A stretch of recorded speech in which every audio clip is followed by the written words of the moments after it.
नागपूर लोकसभा मतदारसंघात काँग्रेस उमेदवार विकास ठाकरे यांचा हा प्रचार आपण बघू शकतो। उत्तर नागपूर परिसरामध्ये ही प्रचार रॅली एकूणच सुरू आहे आणि या ठिकाणी काँग्रेसचे नेते माजी मंत्री नितीन राऊत सुद्धा या ठिकाणी या प्रचार रॅलीत उपस्थित आहे। वेगळ्या भागात जाऊन रोज काँग्रेसचा प्रचार जो आहे तो या ठिकाणी केला जातोय। मोठा उत्साह काँग्रेसच्या कार्यकर्त्यांमध्ये या ठिकाणी पाहायला मिळतोय।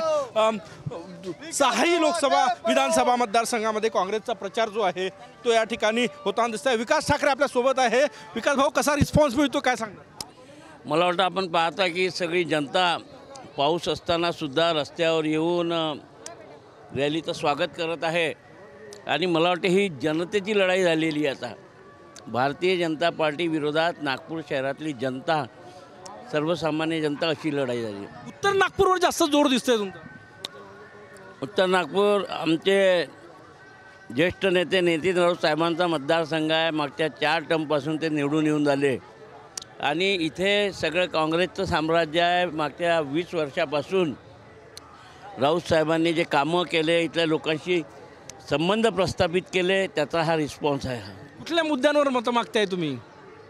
ही लोकसभेची निवडणूक आहे, परंतु जनता आताही गडर लाईन फुटली आहे, पाणी नाही आलं आहे हेच सांगत आहे।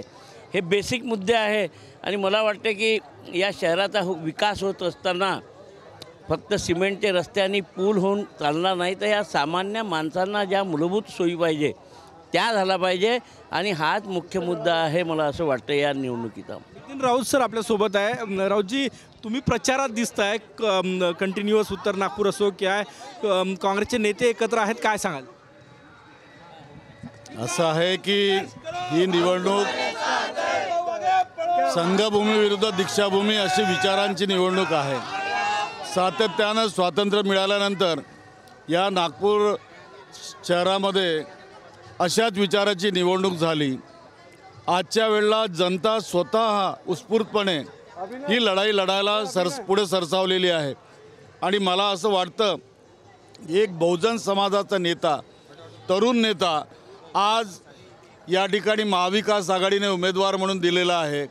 असं असताना संपूर्ण बहुजन समाज, त्या बहुजन समाजामध्ये दलित, अल्पसंख्याक आणि ओबीसी हा सर्व वर्ग आणि विशेष मी तुम्हाला सांगतो आश्चर्याची गोष्ट की हलबा समाजसुद्धा मोठ्या प्रमाणात आणि तेली समाजसुद्धा काल या ठिकाणी सोबत आलेला आहे। तगडा उमेदवार नितीन गडकरी देशातलं मोठं नाव आहे, तगडा उमेदवार आहे, सोपी नाही काँग्रेससाठी ही लढत।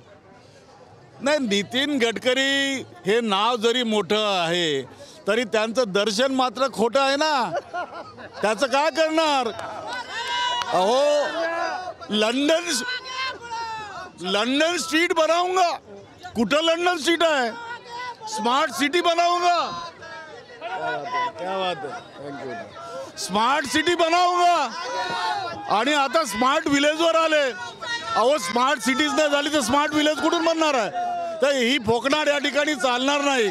नागपूरची जनता पूर्णपणे ओळखून आहे आणि त्यांना माहिती आहे की अबकी बार बहुजन उमेदवार। या ठिकाणी नितीन राऊत स्वतः या ठिकाणी विकास ठाकरेच्या यांच्या प्रचारासाठी या रॅलीमध्ये सहभागी झालेले आहेत आणि कार्यकर्ते जे आहेत ते या ठिकाणी घोषणाबाजी देत आहेत। पावसाचं वातावरण आहे, ढगाळ वातावरण आहे आणि या ढगाळ वातावरणातही कार्यकर्ते मात्र जोमानं प्रचार करतात आपापल्या नेत्यांचा। कॅमेरामॅन साईसह गजानन उमाटे, TV9 मराठी, नागपूर।